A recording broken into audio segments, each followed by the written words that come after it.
نحمده ونصلي على رسوله الكريم۔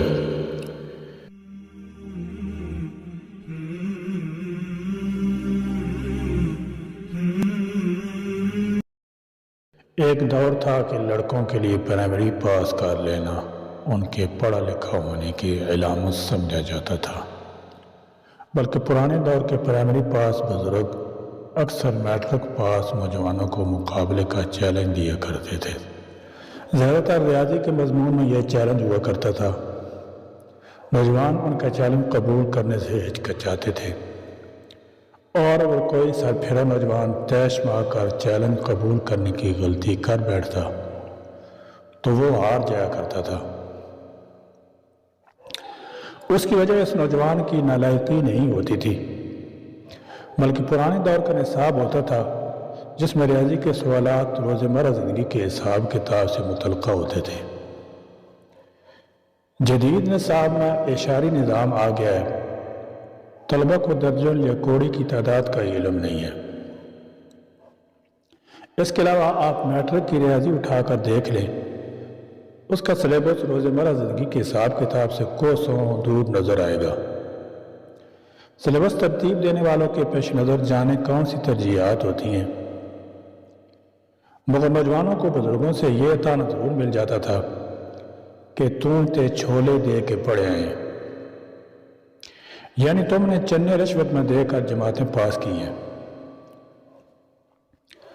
جہاں تک لڑکیوں کی تعلیم کا تعلق تھا تو والدین کی اکثریت بچوں کو سکول بھیجنے کے حق میں نہیں ہوتی تھی۔ مولوی صاحب سے قرآن پاک پڑھنے کے علاوہ کچی روٹی اور پکی روٹی نامی دو کتابیں پڑھ کر بچیاں تعلیم یافتہ کہلانے کی مستحق ٹھہرتی تھی۔ جو بچی احوال آخرت نامی کتاب پڑھ لیتی تھی اسے اعلیٰ تعلیم یافتہ سمجھا جاتا تھا۔ کچی روٹی، پکی روٹی اور احوال آخرت کے نصاب دراصل بیٹیوں کی تربیت کرتا تھا۔ یہ خالصتاً دینی پمفلٹ اور کتابیں تھیں جن میں فرائض اور عبادات کے بارے میں بتایا گیا تھا، اور ان کو پڑھنے والے بچوں کے کردار میں تعلیم یافتہ ہونے کی جھلک نظر آتی تھی۔ اسی تعلیم کے سہارے جہاں وہ والدین کے گھر کو جنت بنا دیتی تھی، وہیں پر سسرال میں بھی اپنے اچھے اور اعمال اور سگڑاپے کے سبب عزت پاتی تھی۔ پھر لوگوں میں شعور آ گیا، بچوں کی تعلیم عام ہو گئی، وہ سکول کے بعد کالج اور یونیورسٹی میں بھی جانے لگی۔ اب آج کی تعلیم یافتہ لڑکی دین کے بارے میں اس قدر معلومات رکھتی ہے جتنی معلومات شاید روایتی مولوی کے پاس بھی نہ ہوتی ہوں۔ مگر پرانی لڑکی اور آج کی لڑکی کی سوچ میں تبدیلی یہ آئی ہے کہ پہلے دور کی لڑکی چھوٹی چھوٹی دینی کتابوں سے علم حاصل کرتی تھی اور پھر تا زندگی اس پر عمل کرتی تھی۔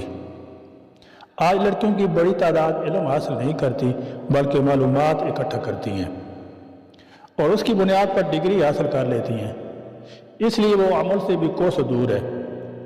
ہاں، یہ ضرور ہوا ہے کہ دین کی طرف سے دی گئے حقوق کا اسے بخوبی علم ہو گیا ہے، مگر وہ اپنے فرائض سے غافل ہو گئی ہے۔ اسے یہ تو پتہ ہے کہ شادی کے بعد کھانا پکانا یا ساس سسر کی خدمت کرنا اس پر واجب نہیں، مگر یہ نہیں جانتی کہ ان کی خدمت کرنا کتنا مستحسن و مستحب عمل ہے۔ کل کو اسے بھی بوڑھا ہو کر بیٹے اور بہو کی رحم کروں پر ہونا ہے، مگر یہ بات سمجھائے کون؟ ہندوستانی ڈراموں کی الغار نے آج کی نسل کو بھڑکا کر رکھ دیا ہے۔ وہ اندھا دھند ہندوانہ کلچر کی تقلید میں لگ کر دین و مذہب کی تعلیمات اور روایات سے دامن چھڑا رہی ہے۔ بے عمل تعلیم نے کچی روٹی اور پکی روٹی والیوں کو آج کی نسل پر فوقیت دلا دی ہے۔ چلتے چلتے عربی سے ترجمہ شدہ ایک واقعہ پڑھ لیجئے۔ شیخ محمد راوی سے ایک عورت نے سوال پوچھا کہ ان کے شوہر کی والدہ بیمار رہتی ہے، شوہر تقاضا کرتا ہے کہ میں ان کی ماں کی خدمت کیا کروں، مجھ سے یہ سب نہیں ہوتا، کیا مجھ پر شوہر کی ماں کی خدمت واجب ہے؟ شیخ نے جواب دیا، نہیں، تجھ پر شوہر کی ماں کی خدمت ہرگز واجب نہیں ہے۔ ہاں، البتہ تمہارے شوہر پر واجب ہے کہ وہ اپنی ماں کی خدمت کرے۔ پھر شیخ نے 3 حل پیش کیے۔ پہلا حل، والدہ کو گھر لے کر آئیں اور دن رات آپ کے شوہر اور اس کے بچے اپنی ماں اور دادی کی خدمت کریں، ان پر یہ واجب ہے۔ یاد رکھیں، آپ پر واجب نہیں ہے۔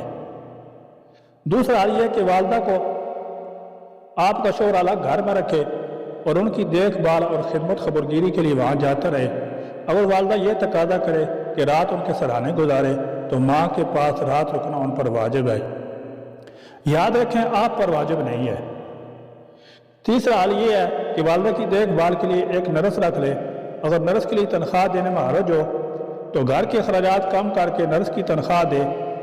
نرس کی موجودگی میں والدہ کے پاس آتے جاتے فتنے میں پڑنے کا خطرہ ہو تو نرس سے شادی کرنا واجب ہوگا۔ اس طرح وہ 3 نیکیوں کو جمع کرے گا: دوسری شادی کا اجر، ماں کی خدمت کا اجر اور فتنے سے بچنے کا اجر۔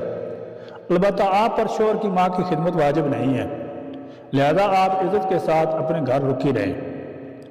کچھ دیر سوچنے کے بعد عورت بولی، شیخ صاحب شوہر کی ماں بھی میری ماں جیسی ہے، اگر اس کی خدمت واجب نہیں تو مستحب تو ہے، میں خود اس کی خدمت کروں گی۔ وما علینا الا البلاغ۔